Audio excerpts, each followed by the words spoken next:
Dobrý deň, dovolte mi vás privítať na dnešnej prvej časti dvojdielneho podcastu, ktorý sa bude venovať téme fúzie a akvizícií, teda predaju a kúpy firiem. Dnes si povieme, ako poctivo pripraviť tú firmu na predaj, aké budú a môžu byť reálne očakávania vlastníka k hodnote a oceneniu firmy a ako možno nastaviť vhodne štruktúru daňovej transakcie. Moje meno je Peter Vrábel, som managing partner advokátskej kancelárie Leagate a dovolte mi privítať dvoch vzácnych hostí, ktorí sú po mojej pravej ruke, Marcela Imrišeka a Jána Vajcika. Marcel je zakladateľ spoločnosti ProRate ako akvizičného poradcu a zároveň managing partner, ktorá pôsobí ako v Bratislave, tak má kanceláriu aj v Prahe a na tom trhu je už viac ako 25 rokov a má za sebou úspešných 300 transakcií. Marcel je prezidentom spoločnosti CFA Society, čo sú teda certifikovaní finanční analytici. Vítam ťa, Marcel. Ďakujem, Peter, za pozvanie. Ján Vajcik. Ján je zakladateľ spoločnosti Avenias Tax, ktorá poskytuje daňové poradenstvo.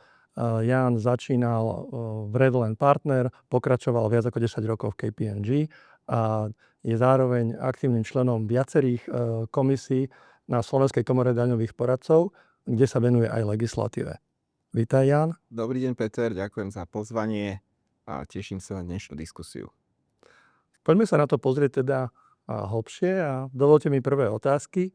Marcel, je náročnejšie radiť vlastníkovi, ktorý chce dobre predať firmu, alebo je náročnejšie byť na strane toho investora? Aká je tvoja osobná skúsenosť a možno nám prezrať, že prečo tú variantu preferuješ?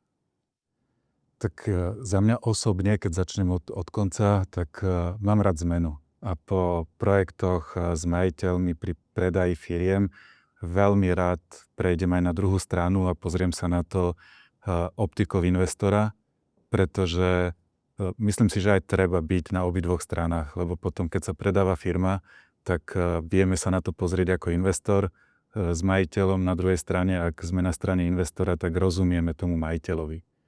Ale ak by bola otázka, že kde sú väčšie výzvy, alebo čo sú tie výzvy, či už pri majiteľoch alebo investoroch, tak tie hlavné výzvy pri majiteľoch sú pripravenosť samotného majiteľa na predaj, pripravenosť spoločnosti na predaj, asi to bude aj predmet tejto debaty. A pri investorovi je to trošku jednoduchšie, lebo jednoduchšie čo povedať, ale zložitejšie možno realizovať. Tá hlavná výzva pri investorovi je nájsť tú správnu firmu. Akože nie je to tým investorom, ale výzva v projekte a samozrejme potom nájsť na to financovanie často. A keď sa pozrieme na ten proces, tak tá tvoja skúsenosť možno z tých nedávnych transakcií je, že sa beží v tom procese ako keby stále vo forme tendra a čaká sa na nejakú najúspešnejšiu ponuku v aukcii, alebo skôr sa dostávaš do polohy, že máš na konci už len teda jedného záujemcu, ktorý prichádza so záväznou ponukou a ten zažiada exkluzivitu. Väčšinou ten proces už končí nejakým jedným vybraným investorom s exkluzivitou, ktorý si robí due diligence a pokračuje. Nie vždy to s týmto skončí. V zmysle, že nemusíme sa dohodnúť, exkluzivita končí a prichádza druhý v poradí. Ale ako tu neexistuje, myslím si, že jednoznačná odpoveď, že čo preferovať, či tender alebo iné spôsoby. Možno vo všeobecnosti, ak je majiteľ v situácii, že vie, že o firmu alebo spravil si nejaký prvý ček, že o firmu bude veľký záujem a tí investori sa doslova pobijú, tak vtedy je dobrý ten formálny tender, že proste rovnaká štartovacia čiara, rovnaké podmienky, rovnaký časový limit, lebo to je to, čo tú cenu vie niekde dostať. Ten môže ale končiť exkluzivitou pre jedného alebo pre dvoch.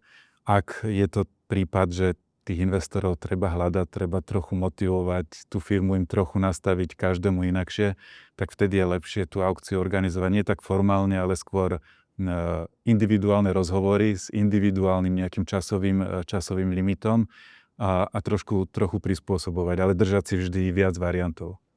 A niekedy akože sme skončili aj s tým, že proste bol taký investor, ktorému to proste mimoriadne z nejakého dôvodu sedí, má tam synergie, chce to a vtedy je dobre začať s ním možno aj na exkluzívnej báze, lebo zase tender tých zúčastnených niečo stojí. Nie je to preferovaná verzia pre investorov.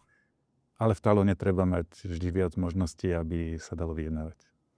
Prvá otázka vlastníka, asi keď prídeš za ním na stretnutie, je, že akú má hodnotu jeho firma. A preto tá otázka bude znieť, že či existuje nejaká zázračná matrica na výpočet korektnej hodnoty takejto firmy a či je vôbec možné povedať tomu vlastníkovi, že očakávajte nejaký násobok EBITDA, očistený možno čistý dlh, prípadne upravený o pracovný kapitál, že aká je tvoja skúsenosť? Toto má také dve kolaje. Akože ja som srdcom skôr analytik, takže jednoduché odpovede, skrátky a zrýchlené nie sú to, čo ja veľmi, veľmi preferujem. A tých špecifík vo firme, v sektore, v situácii môže byť veľa, ako najlepšie naozaj naprojektovať si cashflowy, ako to bude špecificky aj v čase a podobne a dopočítať cenu. Čiže nejaká jednoduchá matrica nie je. Ale ako si povedal, ten proces začína, že teda aká je tá hodnota firmy a sú to prvé stretnutia, lebo a ten majiteľ sa chce rozhodnúť, že idem do toho, keď to má byť nízko, tak povie, že to mi za to nestojí a podobne. Takže uznávam, že alebo používame to a aj sú dobré aj tie skratky na to, ale berme to ako indikácia, aby to nebolo ako zavádzanie, že zo skúsenosti vieme povedať, že keď sa musíme trochu pozrieť na tú firmu, že proste, že kde je, ako je bydať, čo sú investície, aký je rast, tak vtedy vieme indikovať nejaké rozpätie násobku a na to je dobrý ten násobok, ten rule of thumb, že povieme, že OK, tak 7 krát alebo niečo je niečo, kde môžeme očakávať. A bez toho to nejde teraz, lebo ten majiteľ potrebuje indikáciu rýchlo, nie je teraz po 2 týždňoch prepočtov. Ďakujem veľmi pekne. Ján, každý prezieravý vlastník chce byť pripravený na predaj firmy, ale väčšina z tých vlastníkov je ochotná zaplatiť náklady na vytvorenie holdingovej štruktúry, až keď je ten investor aktuálny. Nie je to neskoro podľa teba? Povedal by som, že z takého ľudského aj praktického hľadiska je to prirodzené, že chceme optimalizovať náklady a v zásade ich vynakladáme vtedy, keď vidíme, že je to naozaj potrebné. A teda čaká sa, až kým sa ten investor objaví. A z mojej daňovej praxe, daňovo-poradenskej praxe však môžem povedať, že áno, keď je už investor za dverami, tak je to neskoro. Je neskoro pre zakladanie štandardnej holdingovej štruktúry, ktorá môže benefitovať z domáceho holdingového režimu. A dôvod je jednoduchý. Je to časový test. Zmysel zakladania holdingovej spoločnosti v slovenskom kontexte spočíva práve v možnosti uplatniť oslobodenie výnosov z predaja kapitálových účastí. A tu sa uplatňuje časový test 24 mesiacov.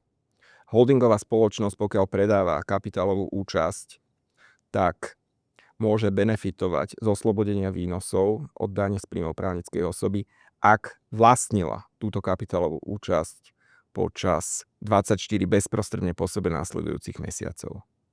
Ak teda majiteľ firmy vidí, že prichádza investor, narýchlo založí holdingovú spoločnosť, prevedie na ňu obchodný podiel, následne ju za mesiac predá, tak prirodzene a logicky nemôže splniť ten časový test. Dôsledok je, že výnosy nemôžu byť oslobodené od dane z príjmov.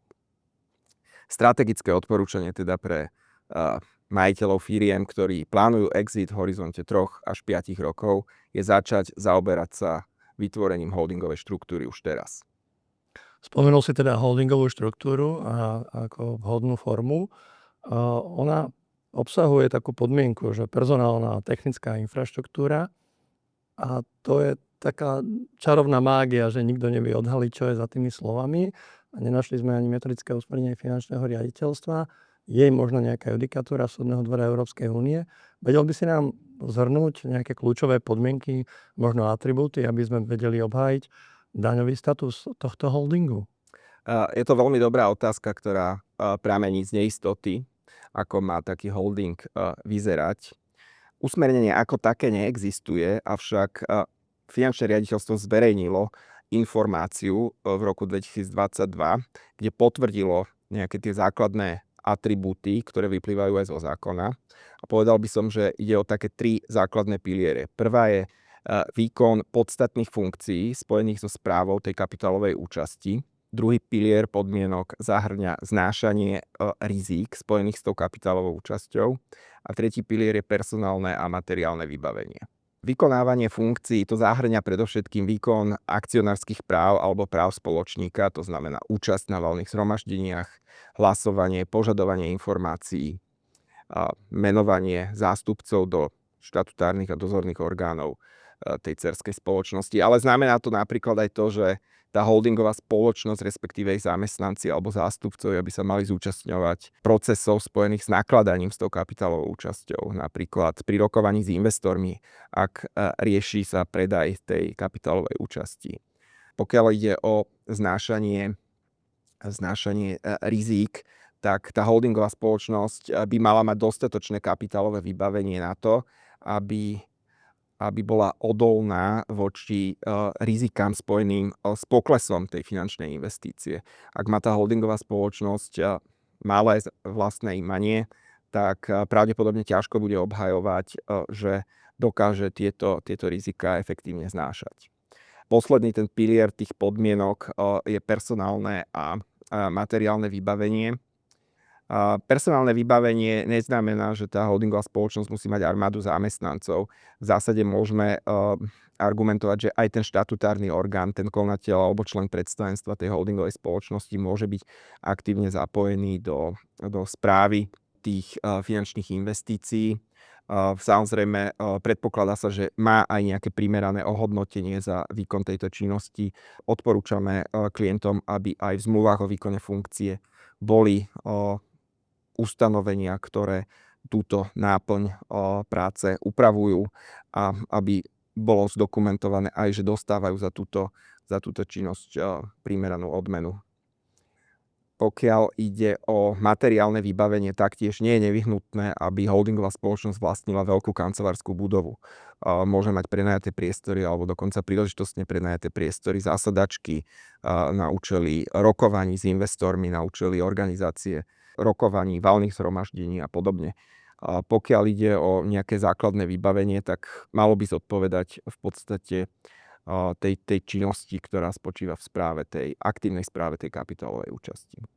Niektorí vlastníci hovoria, že pre ten holding oni sa snažia dodržať taký nejaký ideálny pomer medzi aktívnym a pasívnym príjmom toho holdingu, že existujú nejaké usmernenia v rámci výkladových pravidiel, že možno nejakých 25% by mohol byť ideálny pomer, aspoň mať aktívny príjem pre takýto holding.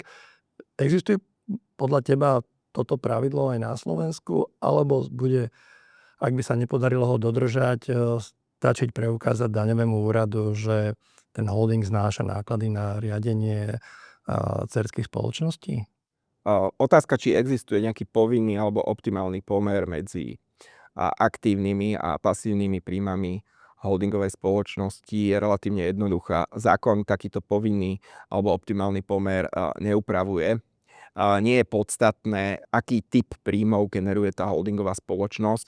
V zásade aj čisto holdingová spoločnosť, ktorá má len pasívne príjmy, napríklad z dividend, z úrokov alebo vo finále z predaja tých obchodných podielov, tak nie je diskvalifikovaná z tej participation exemption, čo je ten domáci holdingový režim, ktorý umožňuje oslobodenie výnosov z predaja tých kapitálových účastí. Aby som to zhrnul, nie je dôležitý teda ten typ príjmov, ale dôležitý je výkon tých funkcií vo vzťahu k majetku, ktorý tie príjmy generuje. Ďakujem veľmi pekne, ja sa možno vrátime k Marcelovi. Tí vlastníci si nechajú robiť taký predakvizičný finančný audit predtým, než pustia toho investora do Dataroom, alebo je to pre nich niečo, čo je časovo náročné a nákladné? Aká je tvoja skúsenosť s týmto? No, toto je ošemetná otázka. Ako keby som použil športovú terminológiu, tak určite mám lepšiu šancu na dobrý výsledok po dobrej príprave. ale vlastníci až tak na to nepočúvajú. A špeciálne, ak je tam to slovíčko audit, tak to je niečo, čo je celkom dosť nechcené.